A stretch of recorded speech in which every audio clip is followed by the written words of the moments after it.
In this video, I'm going to show you how you can easily import SIM contacts on your iPhone.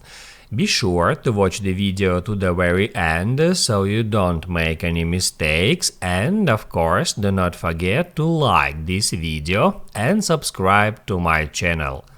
So let's begin, and first off, open up Settings. On Settings, scroll down until you find Contacts, and then just hit Add Import SIM Contacts. Then select an account in which you want to import your contacts from SIM. It can be iCloud or Gmail. In my case, I'm just gonna pick iCloud, and that's it.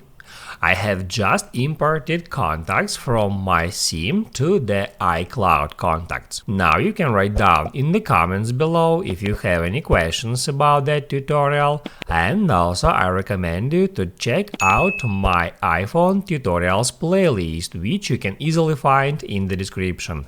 Hit the like button if you liked that video, and I'll see you in the next one.